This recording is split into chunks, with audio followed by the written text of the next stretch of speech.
I smoke about 2 cigars a year, and every time I smoke a cigar, I always write a poem. Near. So very, very young, you mulberry tree, you tomato. And would it ever put forth new roots, new gravel?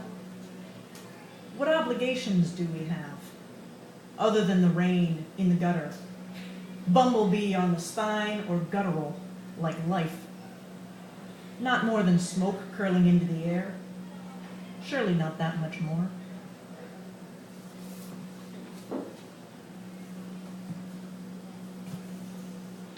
And I guess this might sort of fall into that category too, trying to get some perspective on life. This is called Cliff Notes. Walking to the edge, I thought that I would find walk into the edge, I thought that I would find the one great poem of history, hurled limb by limb into the sea. Instead, I found a small eddy. Looking back, can we change what happened? Oh, time, they say. Oh, reverent, oh, time. No, you can't change that. But what about the digging? The going down and under and coming back up, grappling, grasping for air and finding there is some. What if we don't die? What if we didn't die? What if we are not dead, not dreaming, but real, and can put a small stick, point down, into the eddy and change it all? There once was a small tornado, which gobbled up every tomato. But then it soon found that it burped acid sound, so vowed to eat only potato. And if one seed was left, one spindly plant, one dusty yellow flower, that tornado is done. That tragedy revised. Walking to the edge, I thought that I would find the one great poem of, but the damn thing keeps spinning. No matter all the signs I throw, no matter the absorbent tissue with which I swab the shore, the damn thing keeps spinning.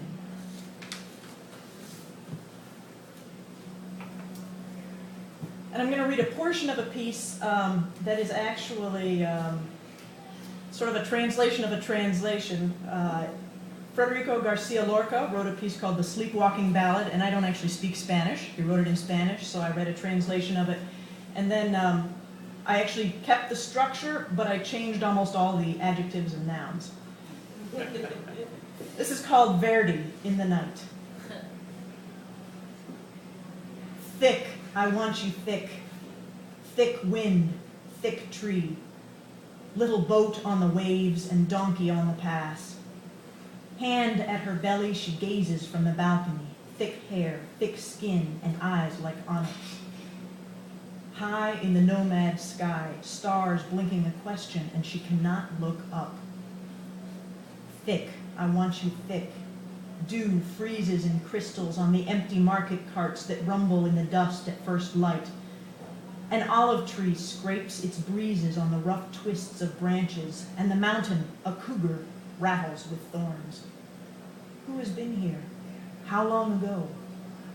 Still she gazes from the balcony, thick hair, thick skin, watching for the blackened ocean. Friend, let me give you my donkey for your castle, my cart for your portrait, my loom for your shawl. Friend, see me wounded from the rivers of the south. Oh, child, if only it were like that, but I am new to myself and walk empty in these halls. Friend, I am done and wish to rest, finally in the softness of my own, an ashwood bed, if possible, with woven threads for cover. Can't you see this gash open from my heart to my voice? That's a portion of that. Okay, totally different topic. I'll just call this one a portrait. Texas in October. It was not the season for brides or white gowns. My own was brilliant, handmade and shimmering orange with cheap red shoes and the piping I had always imagined. The ranger held a rattler in his forked snake stick. It was natural to want lonely time, sitting there by the old Works Project canal, smoking clove cigarettes to the endangered black fish and wishing he could not see me from the stucco cabin. There was a slice in the grass and exposure to bare ground. I fiddled with the matchsticks. I have two more pieces here. This one is called, it's from a longer poem which is called Darkness in the Tent, which was published through the Ducey Collective.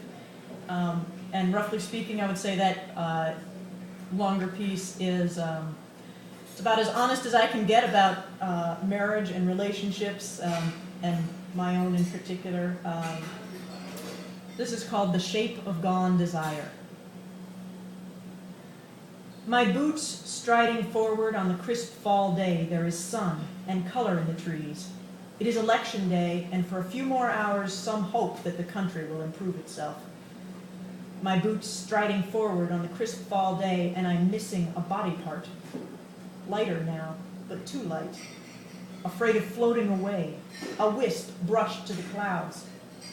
Twisting my neck upside down, trying to see the world without the weight of physical desire. Periscope view from my tall eyes. If I'd had a surgery, would it be like this? If I hit 50, will it be like this? I have seen it, flying overhead like a bird migrating for winter. Once or twice, even, I thought I heard it calling down to me, but it didn't stop. I have set up the pool, the gentle nest, buffet even of favored foods, but it has not come back. It is a beautiful autumn. I can examine the world under frost and snow, and when spring returns, I will look for the bird, or something equally heavy to swallow and hold in my gullet.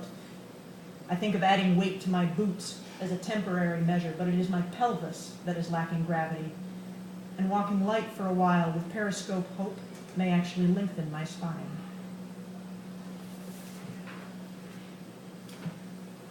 And this actually was not part of that same series, but as I was looking through pieces to read tonight, this seemed like a possible sort of response to that poem. So this is called After All That. The air is very still tonight, after all that. The luxury of naked in the fan's path, sandalwood talc on the skin. Time has been crucial. If we must locate, it is on the bed. I slip my husband's shirt on like he does, pre-buttoned over skin, the folds already contoured. If this is luxury, I would have it every night. I still find caress in this word, husband, though it has been with me years by now. I have been thinking about my pen, how my pen is mighty. The pen is mightier than the sword. My pen is fencing with another. I leap to the sky in brilliant pirouette which opens out to real power. I'm silhouetted, my pen is mighty, a spotlight on my body in the dark. Beautiful or hideous, but always power. That is action. Locate on the bed, facing each other. We met naked, he says, and I think of the statue downtown, riding bareback with bow drawn, the feather headdress.